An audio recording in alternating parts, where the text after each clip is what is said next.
बिस्मिल्लाहिर्रहमानिर्रहीम। अस्सलाम वालेकुम नाज़रीन, आप यूट्यूब चैनल देख रहे हैं। मैं इमरान खान हूँ। आज 31 अगस्त है और दिन का शुरुआत हो रहा है बहुत सारी ख़बरों के साथ, और बड़ा क्विकली हम रिव्यू कर देते हैं जो चीज़ें हमारे पास मौजूद हैं और अभी जो करंट अफेयर चल रहे हैं पाकिस्तान में। सबसे पहले तो यह है कि पाकिस्तान तहरीक इंसाफ ने एक एलामिया जारी किया है। उनकी कोर कमेटी की एक मीटिंग हुई थी और उसमें बहुत अहम चीज़ें हैं जिन चीज़ों को लेकर पाकिस्तान तहरीक इंसाफ ने आगे बढ़ना है आने वाले दिनों में, वो चीज़ें यहाँ मौजूद हैं।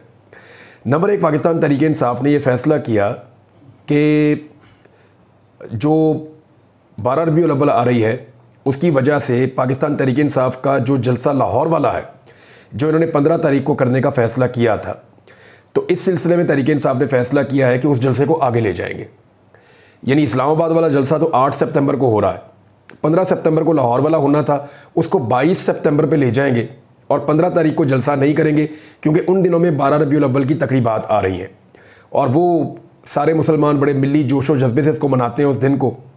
तो उस दिन पाकिस्तान तहरीक इंसाफ ने कहा कि डिफरेंट एक्टिविटीज़ होंगी, तो हम उस दिन एक सियासी जलसा नहीं करना चाहते, वो हम अगले हफ्ते पे ले जाएंगे।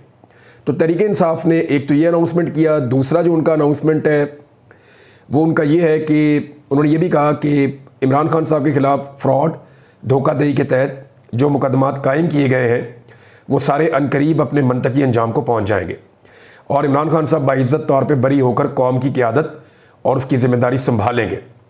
फिर उन्होंने कहा जी, कोर कमेटी को बानी चेयरमैन के बारे में जेल इंतज़ामिया का जो रवैया है इमरान खान साहब के साथ वो इंतहाई गैर मुनासिब है और इसके बारे में जब कोर कमेटी को इन्फॉर्म किया गया तो इमरान खान साहब के बुनियादी हकूक़ को पामाल किया जा रहा है, उनसे मुलाकात के लिए जाने वालों की तज़लील की जाती है और बातचीत करने से रोका जाता है। इस सिलसिले में ये आदा किया गया कि इस रवैये को हर सियासी और कानूनी फोरम के ऊपर पाकिस्तान तहरीक इंसाफ उठाएगी जब तक कि इसका तदारुक नहीं हो जाता।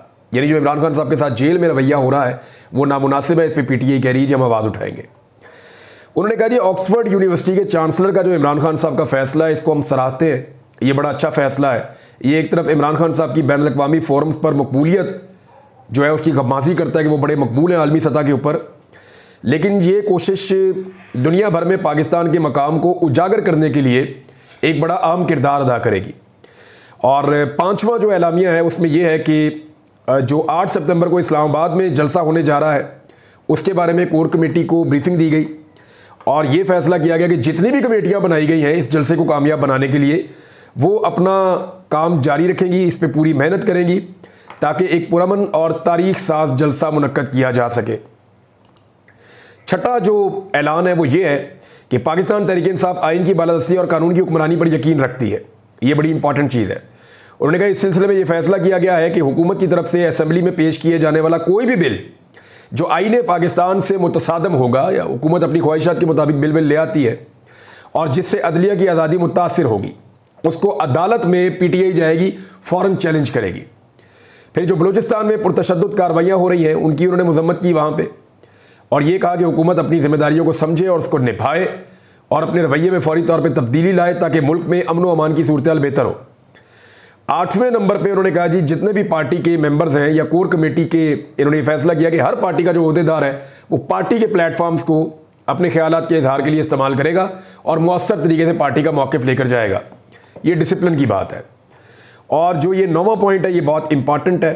उन्होंने कहा जी, 8 फरवरी के इलेक्शन में इमरान खान साहब के नज़रिए को जीत मिली थी और अभी हाल ही में NA 181, NA 154 और NA 79 में जो अवाम ने पाकिस्तान तहरीक इंसाफ को सीटें दी हुई थी, लेकिन इलेक्शन कमीशन ने आइन और कानून के तकादे पामाल करते हुए दोबारा गिनती में ये तीनों सीटें एक एक करके पाकिस्तान तहरीक इंसाफ से और उनके जीते हुए नुमाइंदगान से छीन ली और अभी एक सीट और भी छीन ली है, वो भी आपको पता है, और चोरों के टोले में बांट दी गई ये सीटें। इस घिनौनी कार्रवाई में चीफ जस्टिस पाकिस्तान काजी फायद ईसा ने इलेक्शन कमीशन की मुकम्मल मदद की है। आनत की है, ये लफ्ज़ इस्तेमाल किया, तो मदद फराम की है।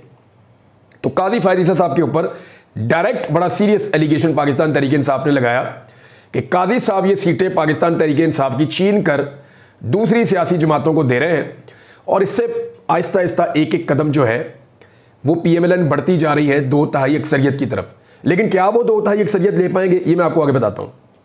10वां और आखिरी नुकता यह है कि जी, रहीम यार खान से जो इलेक्शन आ रहा है NA 171 में, वहाँ पे हसन मुस्तफ़ा को पार्टी का टिकट जारी किया गया है और पार्टी के तमाम मेंबर उनको सपोर्ट करेंगे।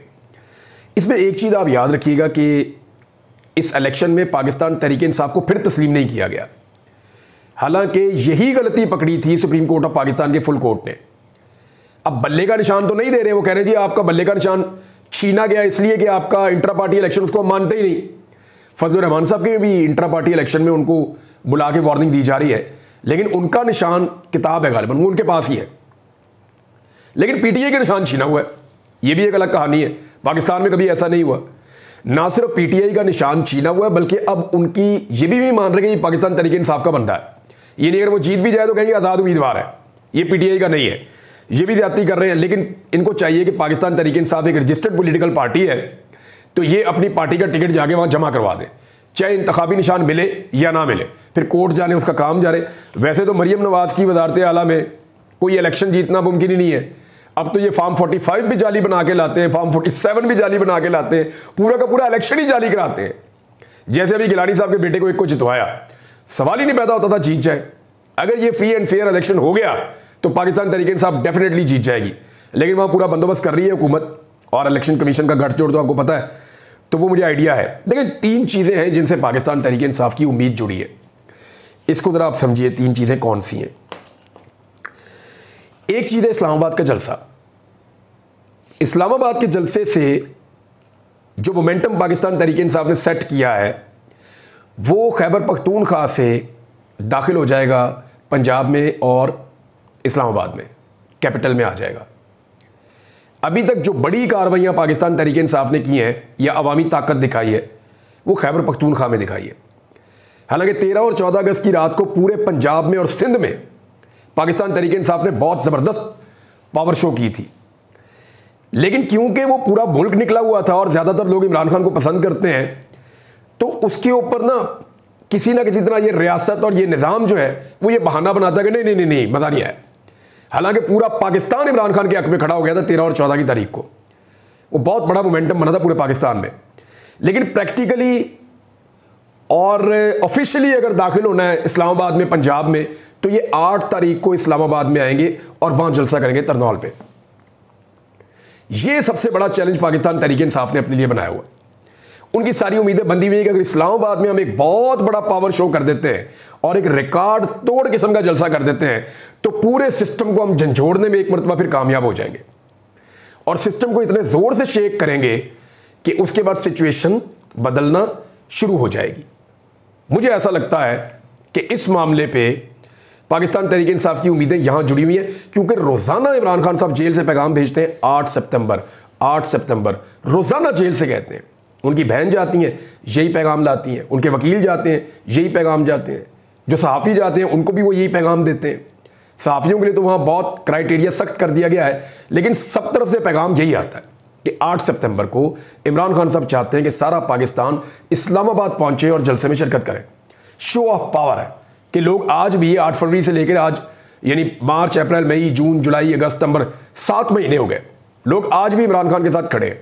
पूरे 7 महीने हो जाएंगे 8 सितंबर को, 8 फरवरी वाले इलेक्शन को। तो 8 फरवरी को जो लोगों ने साबित किया था, क्या लोग आज भी साबित कदम हैं पाकिस्तान के? यहां से इमरान खान साहब की पार्टी ने एक उम्मीद लगाई हुई है। दूसरी उम्मीद उनकी जो मुस्तकबिल करीब में है, वो फजलुर रहमान साहब से है। देखिए फजलुर रहमान साहब की ज़रूरत हर हाल में इस हुकूमत को पड़नी है। अगर 2/3 अक्सरियत ये कौमी असम्बली में पूरी भी कर लेते हैं, अव्वल तो ये कर नहीं पाएंगे, अभी इनके नंबर्स कम हैं। फजलुर रहमान साहब के गालिबन 8 लोग हैं। अगर वो मिल भी जाते हैं फिर भी इनको बंदे तोड़ने पड़ेंगे, और कंट्रोवर्सी से बचने के लिए अपने बंदे इनके होने चाहिए। पाकिस्तान तहरीक इंसाफ के बंदों से ये वोट लेंगे तो आईनी तरमीम होगी नहीं, मानी नहीं जाएगी, मखसूस नशिस्तें इनको मिलने का इम्कान नहीं है।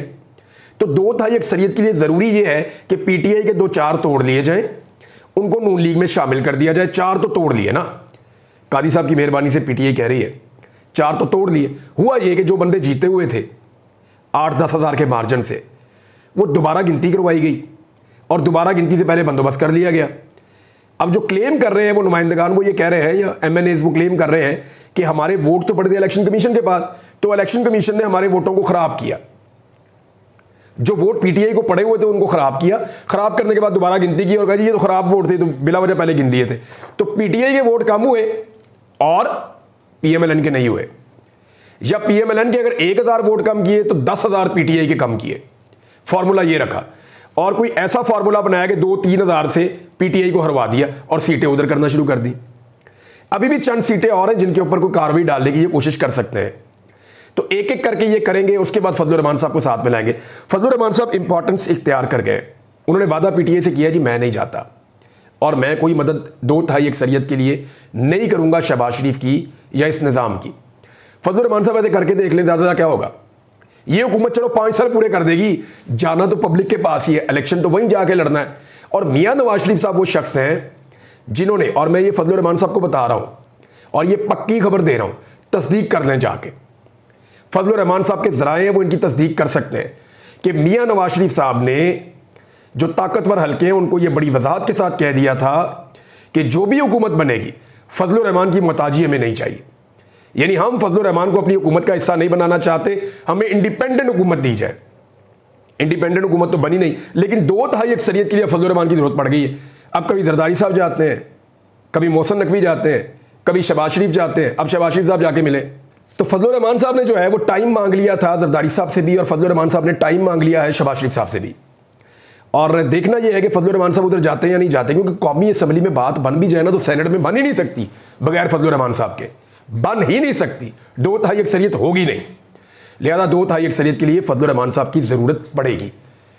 तो यहाँ पे ये सारे फंसे हुए हैं। तीसरी जो पाकिस्तान तहरीक इंसाफ की उम्मीद है वो काजी फ़ायद ईसा साहब की रिटायरमेंट है। 25 अक्टूबर को वो रिटायर हो रहे हैं। अगर काजी साहब रिटायर हो जाते हैं तो पाकिस्तान तहरीक इंसाफ दुनिया में वापस आ जाएगी। पाकिस्तान तहरीक इंसाफ को उम्मीद हो जाएगी कि अब हमें इंसाफ मिलना शुरू हो जाएगा। अब मज़े की बात देखें, पाकिस्तान तहरीक इंसाफ है लेकिन तारीख में सबसे ज़्यादा नाइंसाफ़ी इसी सियासी जमात के साथ हुई है। कैसी अजीब बात है। और जिस तरह की इनके साथ नाइंसाफ़ी हुई है ना, कुछ तसव्वुर भी नहीं कर सकता। यानी एहसन इकबाल साहब ने स्टेटमेंट दिया कि इमरान खान साहब को जेल में ऐसे रखा है जैसे 5 स्टार में रखा हुआ है। हद हो गई वैसे एहसन इकबाल साहब। इस जुल्म का अगर 10% आपके साथ होता ना या आपकी पार्टी के साथ, तो आप लोग इलेक्ट्रीशियनों के और नाइयों के वीज़ों के ऊपर मुल्क छोड़ के भाग जाते कि निकल के बाहर जाके कोई छोटा मोटा काम कर लेते हैं, कोई दौड़ जाओ यहां से, आप तो रुकते ही ना 1 मिनट के लिए भी। यहां पे ये लोग पाकिस्तान में रुके हुए हैं, डटे हुए और हिम्मत से आपका मुकाबला कर रहे हैं। आप मुझे बताएं, एहसन इकबाल साहब से सिंपल मेरा क्वेश्चन है, क्या आपके बंदों को जब उठाया गया तो गायब कर दिया गया था? कभी हुआ ऐसा? कभी ऐसा हुआ कि आपको अदालत लेके जा रहे हो मुंह पे कपड़ा डाल के? कभी ऐसा हुआ कि आपको नंगा करके करंट लगाया गया हो? कभी ऐसा हुआ? किसी पॉलिटिकल गवर्नमेंट ने ऐसा किया हो? हाँ, राणा सनाउल्लाह साहब के साथ ज्यादती हुई थी, लेकिन राणा सनाउल्लाह साहब ने वो ज्यादती का बदला कहीं और ले लिया जाके, वो भी पॉलिटिकल पार्टी से ही ले लिया।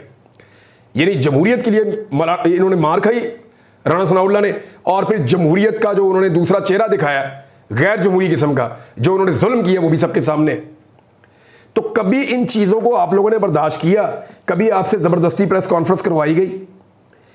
इससे 10% भी अगर आपके साथ होता ना तो आपकी पार्टी टिकती ना, जितनी पीटीआई ने मार खाई है। राणा सनाउल्लाह साहब ने खुद कहा कई दफ़ा कि इमरान खान से वी वर नॉट एक्सपेक्टिंग कि ये आदमी इतना सख्त होगा और इतनी तकलीफ बर्दाश्त कर लेगा। बहरहाल ये ताने वाने देते रहते हैं।